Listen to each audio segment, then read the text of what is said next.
السلام علیکم ورحمۃ اللہ تعالی وبرکاتہ نحمده ونصلي على رسوله الكريم اما بعد فاعوذ باللہ من الشیطان الرجیم بسم اللہ الرحمن الرحیم حصول برکت و درود شریف پڑھ لیجئے۔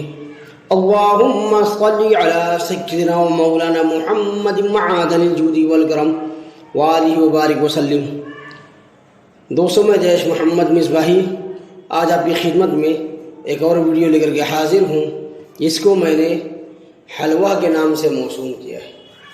سامعین، واقعہ بڑا دلچسپ ہے کہ عیسائی اور ایک یہودی اور ایک مسلمان تینوں کہیں سفر پر جا رہے تھے۔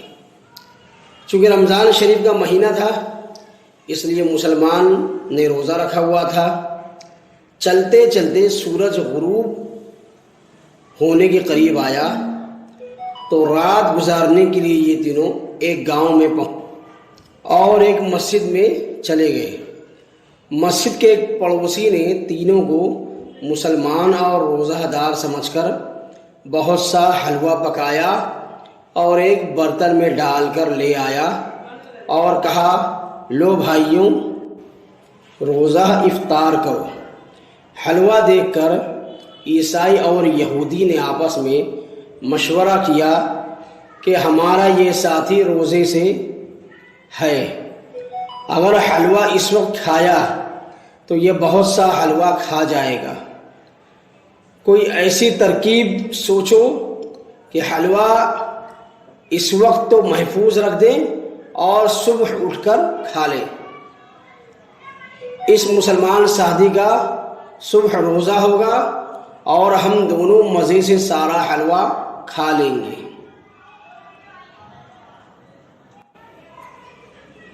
چنانچہ دونوں نے اس مسلمان کو بلایا اور کہا کہ ہمارا ارادہ ہے کہ حلوہ اس وقت سنبھال کر رکھ دیں اور صبح اٹھ کر تینوں اپنا اپنا خواب سنائیں گے۔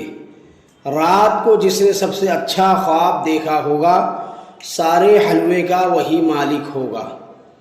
مقصد یہ ہے کہ خوابوں کی الجھن سے اسے الجھاؤ، صبح تو اس کا روزہ ہوگا۔ حلوہ بہرحال ہمارے کام ہی آئے گا۔ مسلمان نے کہا، مجھے منظور ہے۔ اس فیصلے کے بعد حلوے کو سنبھال کر ایک کونے میں رکھ دیا گیا اور تینوں حضرات سو گئے۔ سحری کا وقت ہوا تو مسلمان حسب معمول اٹھا اور دیکھا کہ اس کے دونوں ساتھی گہری نیند سو رہے ہیں۔ اس مسلمان نے حلوے کا برتن اٹھایا اور سارا حلوہ کھا گیا اور روزے کی نیت کر کے پھر سو گیا۔ صبح عیسائی اور یہودی جاگے تو حلوے کی فکر میں ایک جگہ بیٹھ کر مسلمان کے سامنے اپنا اپنا خواب بیان کرنے لگے۔ یہ خواب محض حلوے کی لالچ میں انہوں نے گڑھ لیے تھے۔ یہودی بولا، کیا پوچھتے ہو بھائی؟ رات کو میرے پیغمبر حضرت موسیٰ علیہ السلام خواب میں تشریف لائے تھے۔ انہوں نے مجھ سے فرمایا کہ اٹھ چل میرے ساتھ کوہ طور پر۔ چنانچہ میں اپنے پیغمبر کے ساتھ کوہ طور پر چلا گیا اور کوہ طور کی خوب سیر کی۔ اس سے بہتر خواب بھلا اور کیا ہوگا؟ لہذا حلوہ میں کھاؤں گا، یعنی پورے حلوے کا مالک میں ہی ہوں گا۔ اب عیسائی نے کہا، سنو جناب، رات کو میرے پیغمبر حضرت عیسیٰ علیہ السلام بھی میرے پاس تشریف لائے تھے اور آپ نے مجھ سے فرمایا، اٹھ میرے امتی، چل میرے ساتھ آسمان پر جہاں میں رہتا ہوں۔ چنانچہ میں اپنے پیغمبر کے ساتھ آسمان پر چلا گیا۔ کوہ طور تو آخر زمین پر ہی ہے نا، میں تو آسمان سے ہو کر آیا ہوں، لہذا حلوہ میں کھاؤں گا، یعنی سارے حلوے کا مالک میں ہی ہوں گا۔ اب مسلمان کا نمبر آیا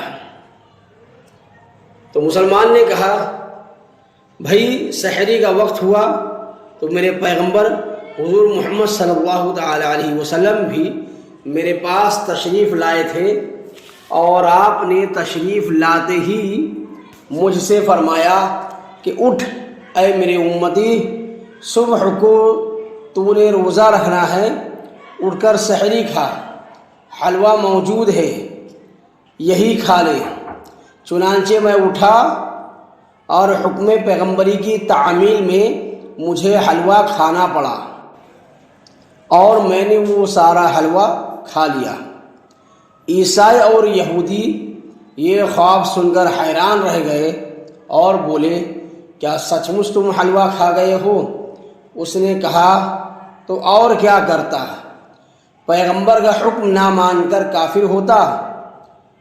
وہ بولے تو یار ہمیں بھی بلا لیتے۔ مسلمان نے جواب دیا میں نے تو بہت آوازیں دی تھی، مگر تم میں سے ایک کوہ طور پر تھا اور ایک آسمان پر، سنتا ہی کوئی نہ تھا، ناچار مجھے اکیلے ہی سارا حلوہ کھانا پڑا۔ تو سامعین اکرام، اس واقعے سے ہمیں سبق حاصل ہوتا ہے کہ بہت سارے لوگ اپنی مطلب براری اور مسلمانوں کا ایمان چھیننے کے لیے بڑے بڑے حیلے بہانے اور خود ساختہ دلائل قائم کرتے ہیں، مگر دانا مسلمان، عقل مند ہوشیار مسلمان ان کے کسی مکر و فریب میں نہیں آتے ہیں اور اپنے ایمان و مسلک پر مضبوطی سے قائم رہتے ہیں۔ وہ مسلمان اگر عیسائی اور یہودی کے فریب میں آ جاتا تو حلوے سے محروم رہ جاتا اور صبح بھوک سے پریشان ہوتا۔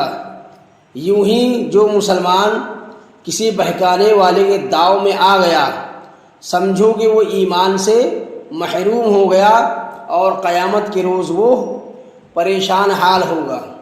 تو سامعین اکرام، آج کی میری ویڈیو یہیں پر مکمل ہوتی ہے۔ آج کے لیے بس اتنا ہی۔ انشاءاللہ العزیز اگلی ویڈیو میں پھر آپ سے ملاقات ہوگی۔ السلام علیکم ورحمۃ اللہ تعالی وبرکاتہ۔